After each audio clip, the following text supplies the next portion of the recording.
Must have been a heck of a halftime speech. He was one of my better ones. We were, I thought, really good defensively. It could have been better in the first half. I think they had three really difficult possessions in the first half where we didn't finish the possession. They actually scored on it. And it really, to go down to one stat that I think is the big stat in the game is the fact they had 13 offensive rebounds. They out-rebounded us, and that happened. They're going to, again, I think you got to give them total credit in the second half. They saw that whatever they saw, they took advantage of it because they got going, momentum turned around, and they outplayed us totally in the second half. I mean, how do you go from, and again, we know they're capable of scoring points. We know the chance is in Robertson. I really like those two guys. They play a lot of minutes. And when you get down some, I mean, the game changes for them too. They know that they just got to go start taking some shots and see it, and it starts going in, and we come down and we're not very good. We don't execute, and it becomes a game. And you got to give them credit for doing that. They showed heart to do that, and we're not so good, believe me, that we can think that we can get a big lead and think the game's over. We ought to know that by now, but I think you got to give them all the credit for them closing and making the game out of it. Lamonte's shot was a big one at the time, but it's an SEC win, and in this league, I've said before, Vanderbilt's not an easy out for anybody. We know that, and we should know it anyway. So, but we got it. We got the win, and I'm just disappointed in the second half, and disappointed in the fact that. But again, I'm saying that not to take anything away from Vanderbilt because they deserve what they did in the second half to come back and put themselves in a position they can win. Vincent, Grant, and John. Coach, what kind of defensive looks did you give Rather the chance, especially there in the second half?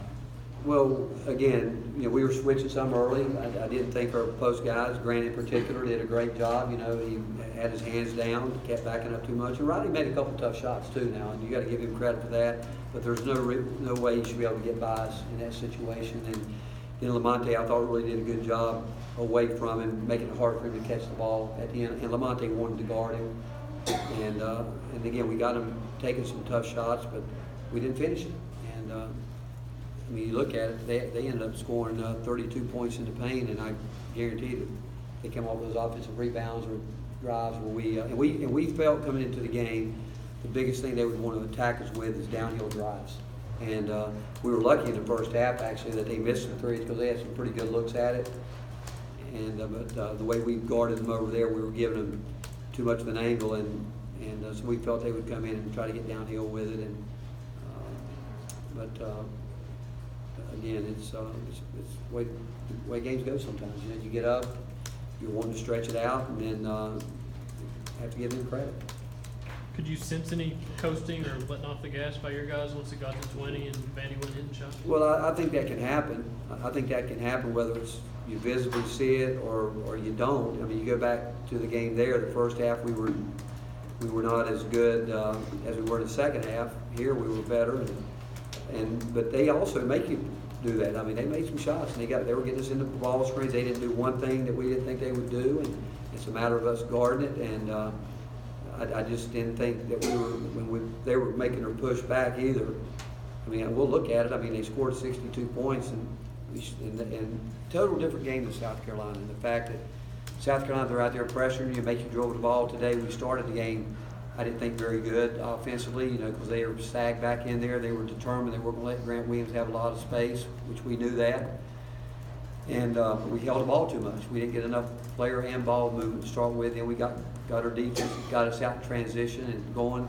When they were making the push to get back in it, they were very aggressive off their defense or our misses, and we were just walking it up almost like we wanted to come down and play a half-court game, and that's not when we're at our best.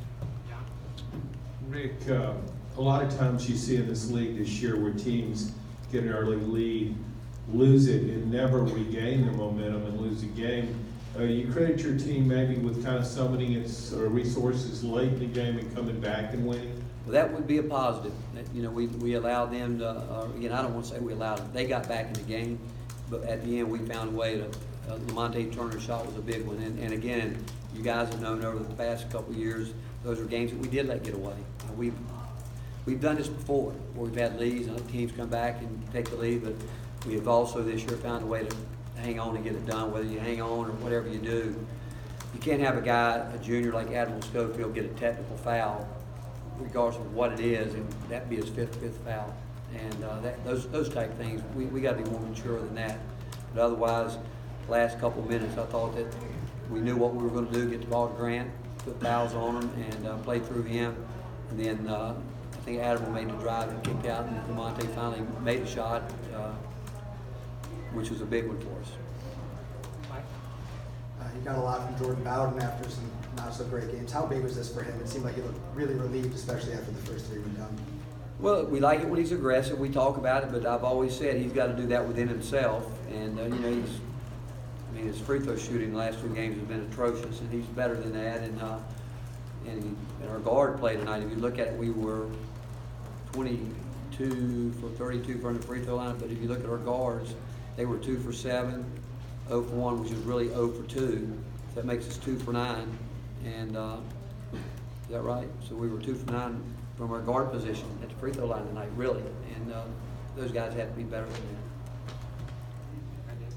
Rick, you guys have won 5 of 6 in the league now. You're kind of near the midway point of conference play. What have you learned about your team over these last few weeks, and what do you want to see them improve on in the second half of the season? What I've learned from us is we're very inconsistent, and that's what we're talking about. And that's what I said to him after the game. That's the biggest disappointment. I mean, but I kind of what I said after the game against South Carolina. We played a terrific defensive game against Purdue, which was our third game of the year, third game, somewhere in there, whatever it was. We haven't played that complete of a defensive game until Saturday at South Carolina. And now you'd like to think coming out of that game that now we understand that we're going to be the team that's going to play every possession like that. We came back in the first half. I'd say it's pretty good. I think but the second half, we weren't. So what I've learned is, who are we going to be? We're going to be a team that's going to really hang our identity on the defensive end. We're going to play every single possession to the best of our ability, and you can't do that if you don't block out and finish the possession. I also know that we're a team that we've shown some grit. That like tonight, we found a way after squandering a big lead and find a way to win the game, which we didn't do those things last year. But the word I want to see is consistency. What are we going to get? And we're talking more of a mindset probably as much as anything. Now we get out of here. We got a tough game Saturday against Iowa State, and we'll see if we can get back and get better. We need some. This is also, I think, our 4th game in 10 days, and I think a little bit of our fundamentals have slipped because we haven't had a chance to have really a quality practice. This is our 3rd game in a week, because the whole deal was trying to navigate getting through this with guys that were playing minutes, and I didn't think we got the same energy. I thought Derek Walker was terrific again tonight. I think 2 games in a row now. I hope he can keep building on that. But we got to keep our bench giving it to us. Rob, and finish up with Wes. Coach, you touched on the mindset, the grit. That's what I wanted to ask you about. I mean, it didn't work. It didn't turn into a win in Missouri. Defensively, you locked them down. They didn't get a shot in the last 6 minutes. South Carolina finished 1 of 11, and then you play like you did tonight. Do you think your guys are developing that kind of mindset that you need to win games just with defense? Well, we need last 4 minutes. It's imperative if you're going to win games like this. You've got to be able to stop a team 3 times in a row. If you really want, or get stops. Whether it's 3, 4, 5, you can't be stop, score, and that's something that we've harped on. We've talked about it, and we're going to keep talking about it. But the thing that is a big concern is give up 13 offensive rebounds. I mean, Grant Williams has 3 rebounds, and Admiral had 6 and 27, but Howell had 5 and 19. Grant's got to rebound the ball more, and I know we're asking him to do a lot, but he still has to rebound the basketball. And but we gave up 13 of them tonight, but you got to give them credit because they went and got it. Rick, what kind of, I guess, does it say about Lamonte's mindset that he had not really had a big offensive game, and he'd obviously been expending a lot of energy on trying to guard the chance, and that he wanted to take that shot and that he hit it? Well, I do. I think it's a deal where a kid's trying to reinvent himself as a player. I mean, we know that Lamonte can score the ball, but scores, sometimes they have it, sometimes they don't. And But the fact is, I mean, he is light years from where he started. I mean, he would have never, ever said, hey, let me guard that guy. I think it goes back to he's got a competitive streak in him, and he knew that was, they were playing through rather than chance, and he knew that he was going to have to try to get him to play, and I thought Lamonte did. I thought he really tried to play hard on the defensive end, and then he knocked down a big shot, which is good for him, because when you work that hard on the defensive end, you want to see something happen to a guy that in the past all he wanted to do was score. But he shows some, again, we look at him as a coaching staff, and we really do think he's a competitive player. Thank you, Coach. Thank you, guys. Thanks, Coach.